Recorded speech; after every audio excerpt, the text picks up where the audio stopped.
Matthew 24, verse 1. And Yahushua went out and departed from the temple, and his disciples came to him, for to show him the buildings of the temple. And Yahushua said unto them, See ye not all these things? Verily I say unto you, there shall not be left here one stone upon another, that shall not be thrown down.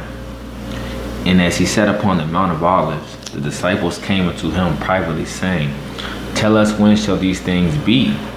And what shall be the sign of thy coming and of the end of the world? I'd like to start off by giving all praises, honor, and glory to Yahweh, Bahashem, Yahushai.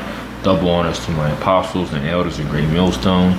Salutations to you, brothers, to the four corners of the earth, teaching his word in truth and sincerity. And the disciples, wanted to know when the sign of the coming of when the Lord was coming. Okay, and they wanted to know what would the end of the world, when would the end of the world be? Okay. Now, as you read down in the verse, Yahushua explains to them of the different signs that will come to pass. All right, so let's get into that. So verse 4 says, And Yahushua answered and said unto them, Take heed that no man deceive you, for many shall come in my name, saying, I am Yahushua, and shall deceive many. And ye shall hear of wars and rumors of wars.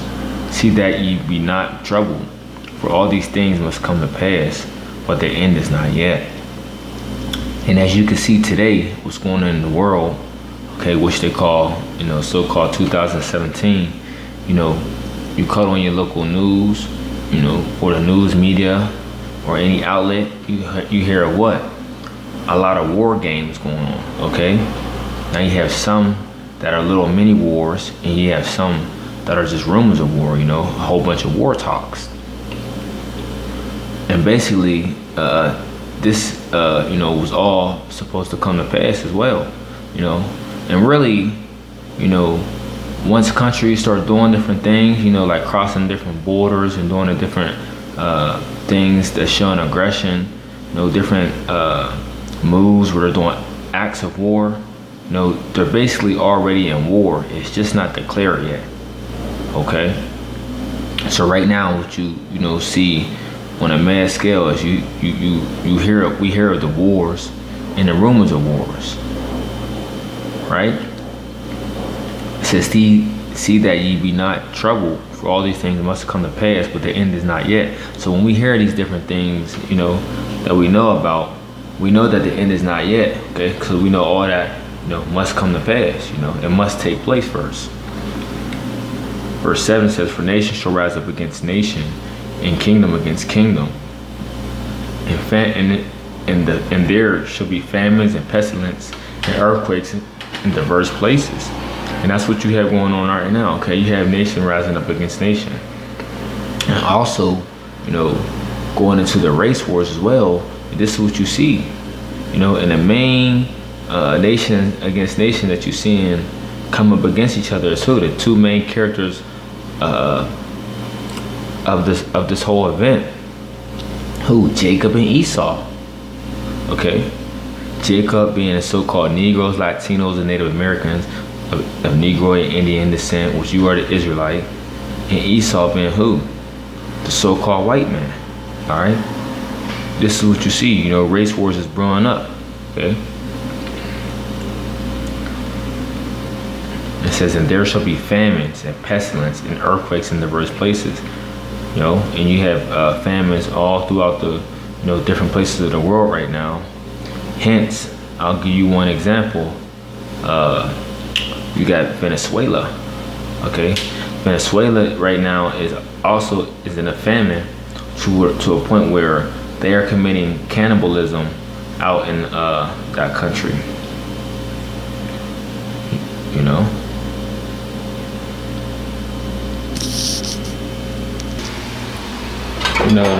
A lot of places are going through a famine right now. Okay, that's just mentioned one of them. And also, you can put Mexico on the list behind that too, because what you see is going on in Mexico. They're having a whole bunch of riots and things over there like that. Because what? The lack of food. Right? The lack of food and water.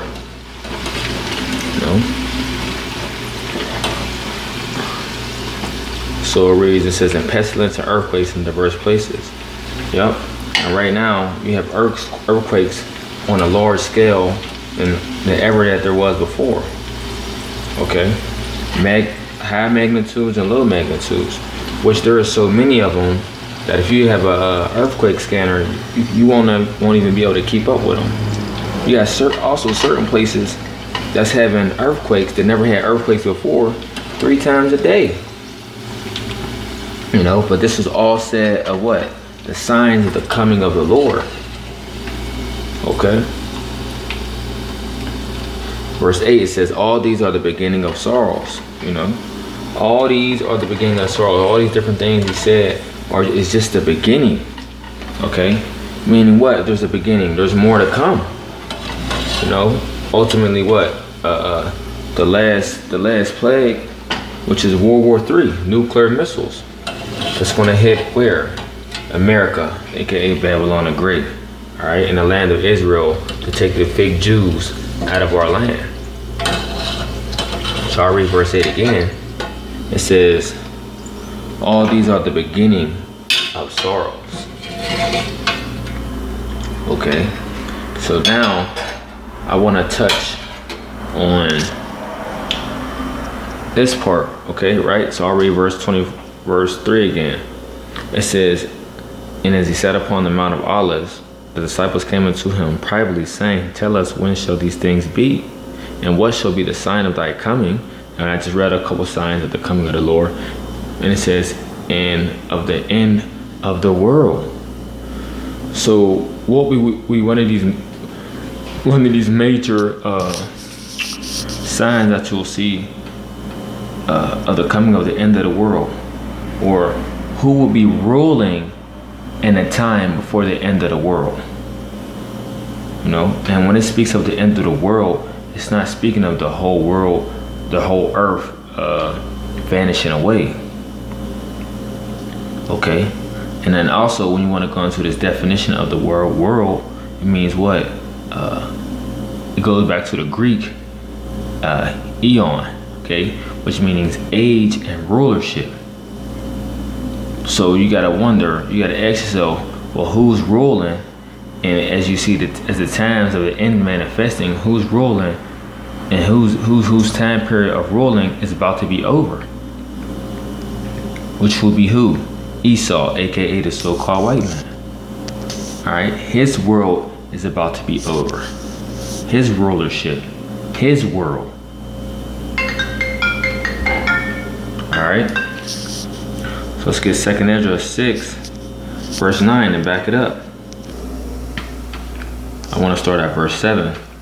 It says, then answered I and said, what shall be the parting asunder of the times, or when shall be the end of the first, and the beginning of it that followeth?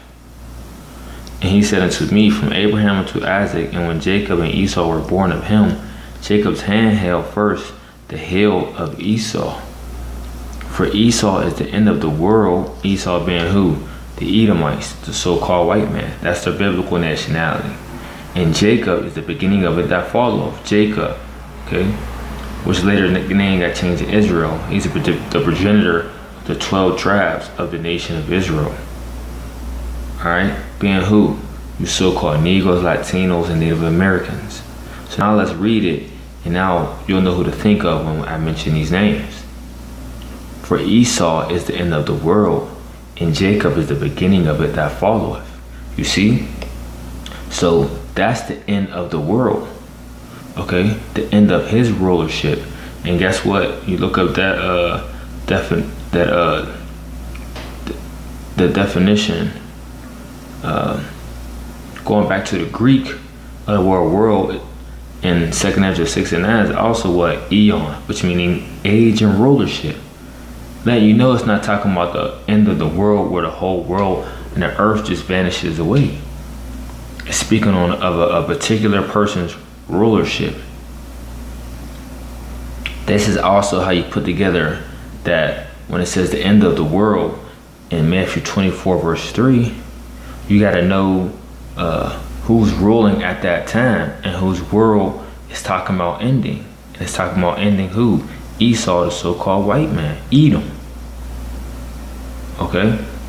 So let's read verse 9 again. It says, for Esau is the end of the world, and Jacob is the beginning of it that followeth. Right? So meaning what? That the so-called Negroes, Latinos, Native Americans, which we are the biblical Israelites, we will be the next rulers of the kingdom of heaven, which will be on earth. You need to understand this. All right? We are the next to rule. We are up next to rule the earth in righteousness, under our great power, all right, our great king, and under King David with 144,000, which consists of men,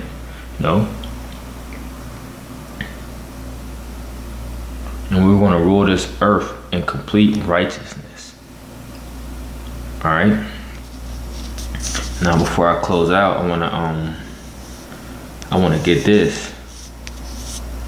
Okay, just to show you that it's not speaking of the earth vanishing away when it's speaking of end of the world as well. Just to back it up with a precept. Ecclesiastes 1 verse 4. It says, one generation passeth away, and another generation cometh, but the earth abideth forever. Okay, so you see, the earth abideth forever. The earth will not be done away with. Okay, so this is a clear example why you need to go back into the language of what the scripture was written in to get the right definition and the right understanding of the word. Because if you read Matthew 24, the first chapter, right, 24, the 24, the third chapter, as face value, you will automatically think that's talking about the end of the world, that the whole world is coming to an end, meaning the world will be over with. No one will be living on the planet Earth no more. But it's not speaking of that. It's speaking of the end of the world of Esau. Okay? That's what it's speaking of. 2nd Ezra 6:9. Okay? And just if you want any more proof, okay, I have a Strong's Concordance as well.